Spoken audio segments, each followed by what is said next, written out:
Itulah kuncinya kenapa di setiap pembuka itu seringkali ada keluar kata Alhamdulillah.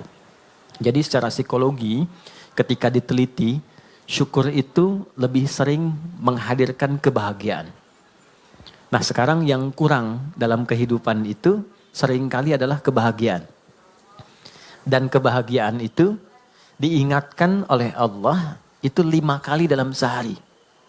Karena seringkali capaian-capaian, target-target kehidupan kita yang kita kejar itu mungkin bisa didapati, tapi boleh jadi dari setiap hal yang didapatkan belum tentu itu bisa melahirkan kebahagiaan untuk kita.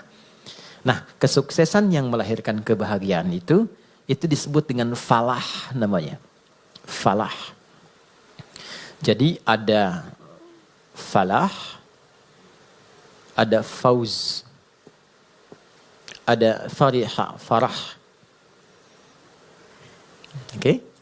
Ini fauz nih turunannya ada faiz, fauzan, faizin. Itu artinya sukses. Ya. Bekerja sukses misalnya, ya. Belajar sukses, berkarir sukses. Itu disebut dengan faz. Orangnya faiz. Fauzan, faizin. Pemiliknya. Jadi kalau ada yang namanya fauzan, faizin, faiz, faizah, itu artinya orang yang diharapkan sukses dalam aktivitasnya. Tapi kesuksesan itu belum tentu melahirkan ketenangan, kebahagiaan. Tenang, bahagia. Jika ada orang yang dia merasakan ketenangan, kebahagiaan, walaupun mungkin tidak sukses mencapai apa yang ia tempuh dalam karirnya. Dia punya bisnis, dia nggak sukses, tapi perasaan bahagia aja, tenang aja gitu. Ya, dia belajar IPK pengen 4, jatuhnya 3,2 misalnya, nggak nyampe, tapi tenang aja. Ya, sukses yang belum tentu didapatkan dari kebahagiaan, farah namanya. Sifatnya farhan, Farah Queen, jangan Muhammad Farhan. Itu. Yang orang yang diharapkan bahagia dalam hidupnya. Walaupun belum tentu sukses. Oke, pilih mana? Kaya tapi gelisah atau miskin tapi tenang? Kaya tapi tenang. Oke. Oh ya, ya. Ya.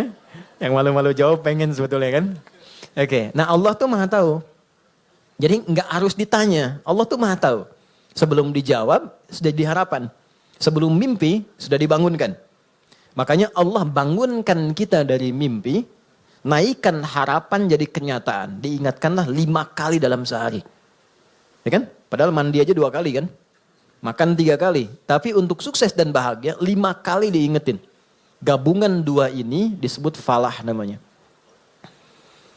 Dan ini, pengingat ini, 5 kali ini tidak pernah berhenti dalam 24 jam. Diperdengarkan di telinga kita. Telinga bahasa Arabnya itu udhun. Jamaknya karena banyak yang punya telinga dijamakkan adzan. Adzan. Kenapa adzan disebut adzan? Karena inilah satu-satunya panggilan di muka bumi yang didengar oleh orang yang masih punya telinga dan pendengaran. Itulah rahasianya kenapa waktu adzan itu ada perbedaan di setiap tempat. Coba kita sekarang di Tanah Kusir misalnya kan. Geser dikit Tanah Abang. Beda kan waktunya kan? Terus Tanah Abang yang di Jakarta dengan Tanah Abang yang di Palembang beda waktu kan? Palembang ada Tanah Abang juga kan? Ada, beda. Terus kalau kita riset, itu semua tempat di bumi waktunya memiliki waktu khusus untuk adzan. Setiap tempat berbeda karena Allah mengizinkan lafaz adzan terdengar selama 24 jam di semua tempat. Dan cuma ini. Di mana ada agama yang punya panggilan kesuksesan, kebahagiaan, panggilan ritual, intelektual, fisikal sekaligus diingatkan 24 jam dalam sehari. Dan ini pasti bukan buatan manusia, karena nggak ada satupun manusia membuat sebuah panggilan seperti ini. Mustahil. Nah ini menunjukkan satu-satunya kebenaran risalah Islam. Tapi poinnya adalah substansinya bukan karena azannya. Allahu Akbar, Allahu Akbar. Oh sholat nih. Ya. Poinnya bukan itunya, sholat itu wasilahnya. Dari kata silah, terkoneksi dengan kuat, yang tak terpisahkan. Kita kumpul sekarang, sifatnya disebut silah. Substansinya rahmat, kasih sayang, berbagi, Ya, digabungkan silah dengan rahmat jadi silaturahim. Silah itu artinya hubungan pertemuan yang menghubungkan sifat kasih yang dalam sehingga ketika berpisah itu masih ingat, bukan saat kumpul. Ya, Mas Dude ketemu Mas Baim sekarang nyapa, senyum, wajar orangnya ada. Itu belum silaturahim. Nanti ketika terpisah masih ingat tuh. Masih mengingatkan, masih WA, masih doain. Ya, masih punya harapan yang bagus, gitu kan? Nah, itu namanya silaturahim. Jadi silaturahim itu nampaknya bukan saat kumpulnya, saat pisahnya. Nah, pertemuan ini melatih kita mengeluarkan aura-aura kebaikan yang terbawa saat kita berpisah. Itu poinnya. Ibadah yang melatih kita terkoneksi dengan Tuhan, dengan Allah, yang ketika kita selesai ibadah itu masih terhubung dan ingat dengan semua petunjuknya, itu disebut sholat namanya. Dari kata silah. Di sholat itu adalah wasilah untuk mengoneksikan kita dengan Allah yang punya segalanya. Yang punya akses Allah. Yang punya rizki Allah. Yang punya kelapangan Allah. Yang punya solusi Allah. Itulah yang menjadikan fitrah kita menyebut namanya saat punya kesulitan kan. Oke, saya sulit, saya telepon si fulan. Saya miss call si fulan, gak terangkat. Walaupun saya sering telepon dia, WA dia, bikin status tentang dia. Ketika punya kesulitan dia gak jawab. Yang terakhir harapannya siapa? Ya, miss call saya terhadap Allah. Khairai yarah. May ya'mal mithqala dzarratin khairai yarah. Maka diberikan, ya Allah gimana cara saya terkoneksi dengan engkau? Allah ajarkan lewat sholat. Nah, sholat itu hakikatnya adalah wasilah yang mengantarkan kita pada pemberian Allah. Pemberian itu 5 nanti. Makanya sholatnya kenapa 5 waktu? Karena 5 ini yang kita butuhkan dalam kehidupan. Dan puncak yang 5 ini adalah falah. Falah. Ketenangan kita butuhkan. Makanya di rumah tangga kan yang pertama tenang dulu, sakinah. Mawadah itu nyusul setelah sakinah. Mawadah itu kan harta yang berlimpah yang membuat kita nyaman beraktivitas. Ya kan? Mau jalan ada kendaraan. Di rumah mau ke toilet nyaman. Mau sholat enak, mau tidur enak. Itu mawadah namanya. Tapi mawadah tanpa sakinah hampa. Dan sholat faidah pertamanya adalah melahirkan ketenangan. Makanya orang itu kalau sholat yang didapatkan pertama itu bukan jawaban doa. Tapi tenang. Saya ulang ya. Orang kalau sholat kan doa kan? Dalam ruku doa, dalam sujud doa, berdiri dia berdoa. Tapi yang Allah berikan pertama kali bukan jawaban doanya. Yang Allah berikan pertama kali adalah ketenangan yang dihunjamkan pada jiwanya. Makanya baru wudhu aja, aura kita sudah berbeda. Nanti baru berdiri ke tempat sholat saja, rasa sudah lain. Begitu mulai bertakbir, ketenangan hadir. Walaupun kadarnya beda-beda, tapi kita tidak bisa tolak bahwa ada ketenangan berbeda yang kita rasakan gelombangnya saat sholat yang tidak dirasakan di tempat lain. Ya, makanya tempat sholatnya disebut musolla. Musolla itu tempat sholat. Tapi nggak pakai hak di ujungnya ya. Ya, musolla, gini, musolla. Ini, ya, atau tulisnya musalla, begini. Ya, kalau pakai hak, musallah begini, tempat orang disolatkan. Oh, oke. Anda bikin di sini musallah, tempat disolatkan tuh. Ya. Oke, musallah, tempat sujudnya, di situ kita sujud, kalau diperluas namanya masjid. Masjid itu tempat sholat, intinya kan begitu kan? Coba, masuk masjid dengan masuk rumah sendiri, masuk masjid dengan masuk ruangan kerja, lain gak rasanya? Ada ketenangan tersendiri kan? Ya kan? Ada gelombang yang berbeda ya. Ya? Kenapa? Karena di dalamnya ada amalan pokok sholat. Tempatnya aja udah beda. Masuk tenang, sholat 2 rakaat, duduk, belum ngapa-ngapain. Bisa ngantuk Pak saking tenangnya. Tidur aja kan? Oke, itulah ketenangan yang Allah berikan pertama kali. Ya? Kenapa kita sholat? Karena Allah menginginkan kebahagiaan lekat dalam hidup kita. Baru setelahnya 4 yang lain. Ada jawaban dari doa. Kalau benar sholatnya karena kita terkoneksi dengan yang punya segalanya, yang mustahil pun menurut manusia, itu tidak ada batas menurut Allah. Ya, tidak ada batas menurut Allah. Banyak kisah viral dalam Al-Quran tentang permohonan yang dipanjatkan dalam sholat untuk mengabulkan persoalan-persoalan yang rumit menurut manusia. Contoh, Nabi Zakaria pernah dengar ya? Baik ya, Nabi Zakaria, istrinya namanya Eliasobat. Dalam bahasa Latin disebut Elizabeth. Elizabeth itu nama genealogi ke atasnya Eliasobat, istrinya Nabi Zakaria. Adiknya dari Hannah. Hannah itu istrinya Imran. Imran dengan Hannah menikah, kemudian mengandung Hannah, Maryam. Dalam kandungan Imran meninggal. Nanti Hannah melahirkan Maryam, Maryam nanti Bunda Maria melahirkan Isa alaihissalam. Oke. Maryam punya tempat khusus untuk ibadah. Diberi nama mihrab. Salatnya di situ. Salat di situ. Maka di dalam salat itu tempat menjadi berkah. Secara singkatnya Nabi Zakaria mencoba menunaikan salat di tempat itu. Dalam salatnya minta sama Allah berdoa.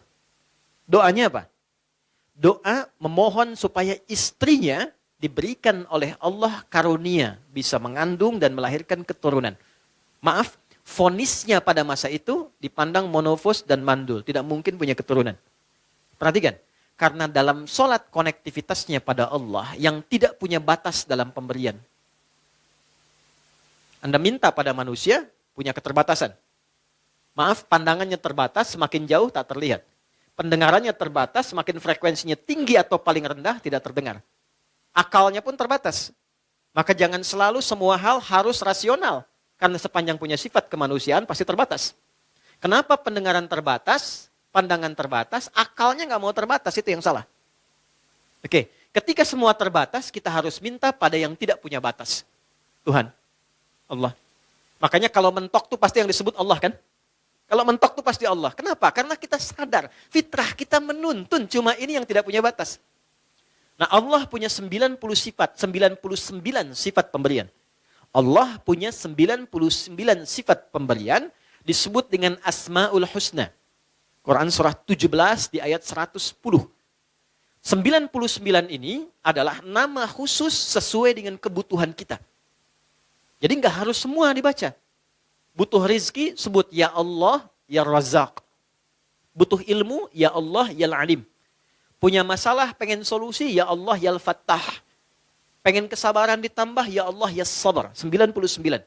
Qulid Allah, sebut namaku, kata Allah. Awid Ar-Rahman, kalau sedang dalam lukanya, sebut ya Rahman yang maha lembut, yang maha kasih. Engkau yang memilih aku jadi hambamu. Engkau yang mengasihiku. Ya Allah, dengan kelembutan dan kasihmu tuntaskan masalahku. Rahman. Ayyamma tad'u, tapi kalau engkau tahu, falahul asma'ul husna. Pilih nama sesuai kebutuhanmu. Maka Nabi Zakaria memilih satu nama Allah sesuai dengan sifat yang dibutuhkan. Wahhab, pemberi tanpa batas. Karena orang mengatakan ada batasan, maka dipilih nama ini tanpa batas. Kalau meminta dengan nama, sebut ujungnya hab. Makanya sering kita minta, Rabbana hab lana min azwajina. Karena beliau khusus minta, ya untuk dirinya, untuk istrinya, maka beliau katakan, Rabbi habli. Kan? Hunalika da'a Zakaria Rabbah, qala Rabbi habli min ladunka dzurriyyatan thayyibah, innaka sami'ud du'a. Itu ada di Ali Imran di ayat yang ke-38. Ya Allah, mereka mengatakan dan memvonis aku dan istriku tak mungkin punya keturunan. Maka dalam sholatku ini aku terkoneksi denganmu, aku minta padamu yang tidak punya batas dalam pemberian. Ini. Apa yang terjadi? Innaka sami'ud du'a. Ya Allah, engkau pasti dengar doaku. Perhatikan kalimatnya, dalam sekali. Nanti kalau berdoa, sisipkan rasa ini. Di Allah tuh sangat cepat menjawab pada doa-doa yang disifati dengan rasa yang dalam. Ya Allah, engkau pasti mendengar doaku. Kalau pada yang maha mendengar tidak terkabulkan juga, kepada siapa lagi aku mesti memohon? Gitu ya? Oke? Ya Allah, engkau yang titipkan dia kepadaku. Engkau yang jadikan dia sebagai anakku. Engkau yang jadikan dia sebagai pasanganku. Engkau yang titipkan dia bukan kepada yang lain. Ya Allah, engkau yang menciptakannya. Engkau yang mengarahkannya. Maka mohon dengan segala keagunganmu ya Allah, jadikan kami orang-orang yang engkau ridhai. Rubah kami menjadi lebih baik, lebih lembut, lebih damai, lebih tenang. Kalau dengan permohonan dan air mata aku tumpahkan belum juga terkabul, maka tunjukkan kepadaku saat ini dengan cara apa lagi bisa aku memohon padamu. Itu. Saya sering mengambil rasa itu dalam diri itu. Dan itu cepat, kadang-kadang belum minta sudah diberikan.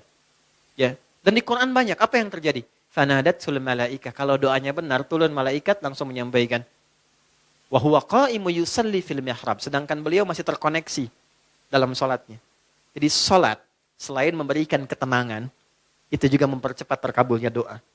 Doa yang bagaimana yang cepat dikabulkan? Yang didahului dengan ketenangan. Tenang dalam sholat disebut tumakninah.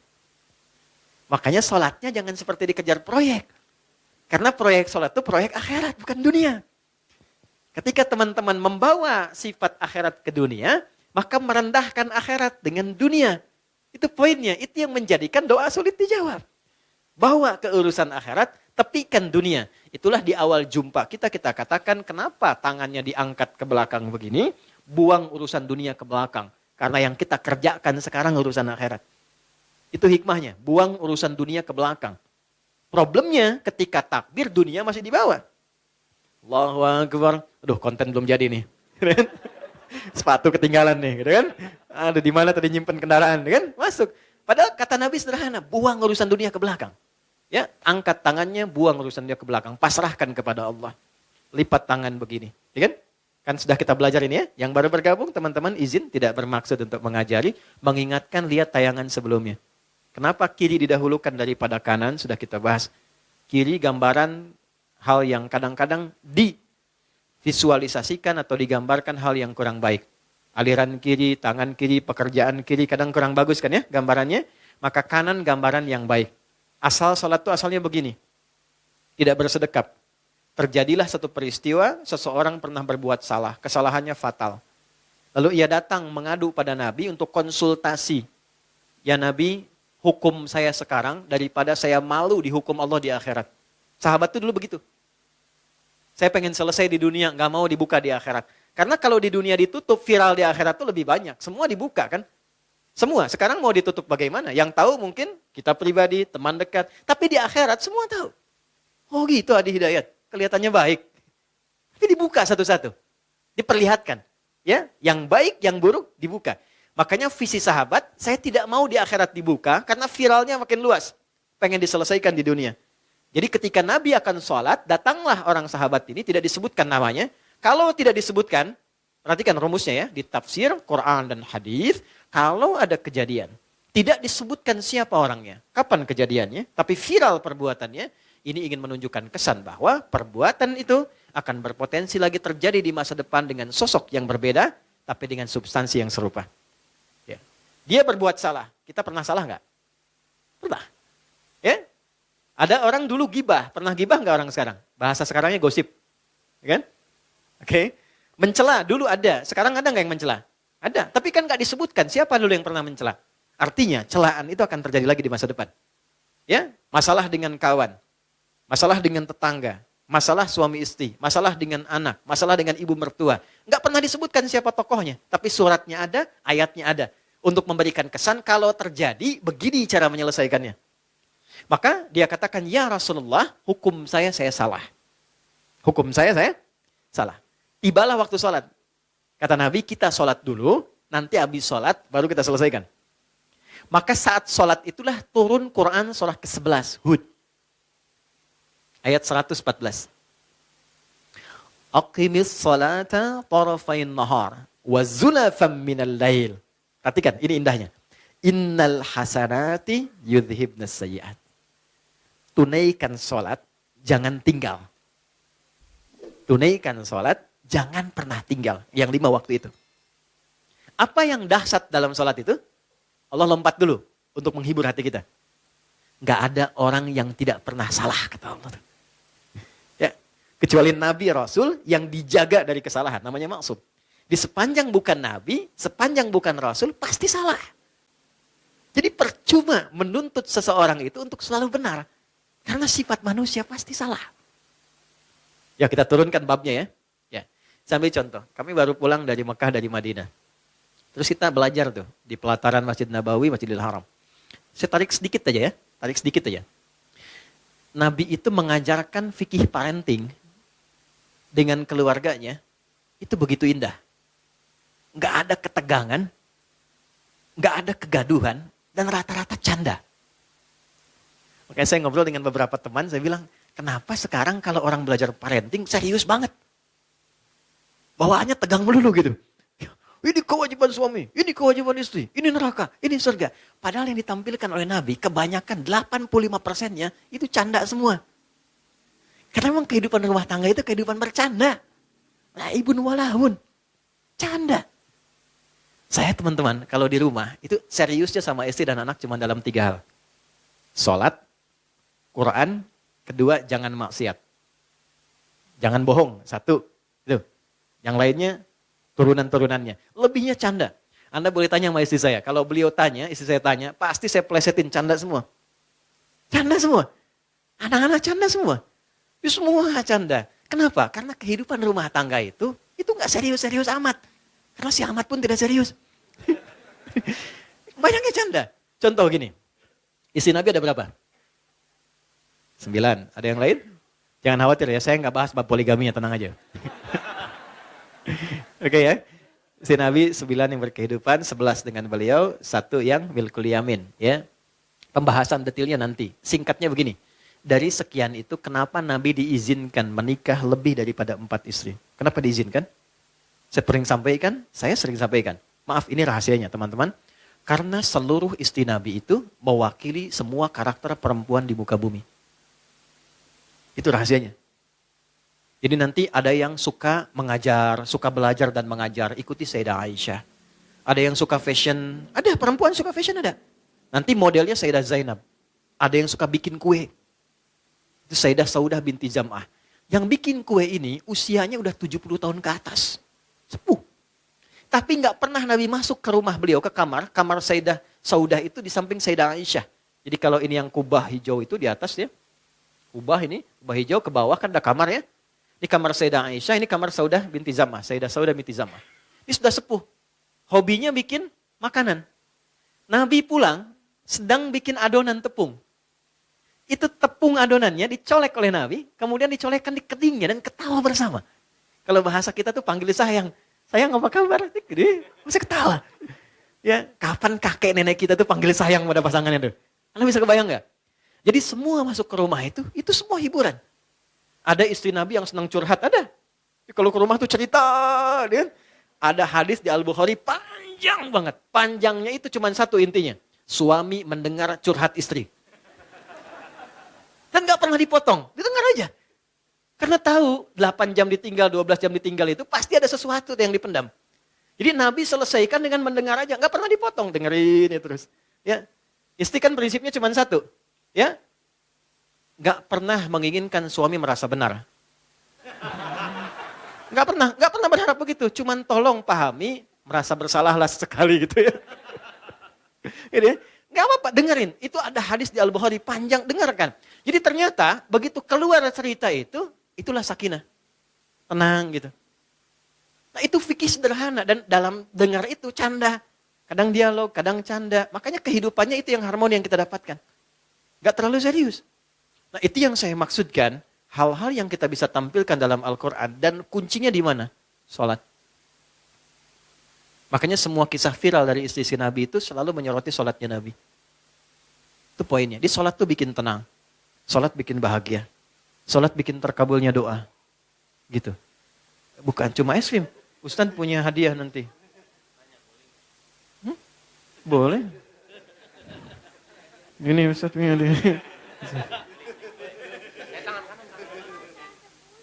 Oh, nih. Bulan nanti sama matahari sekalian. Ya. Ganti ya. Iya. Nanti sama Tante Bulan bilang sama Om Matahari sekalian. Gimana? Alhamdulillah. Ya, alhamdulillah. Anak gak jauh dari bapaknya.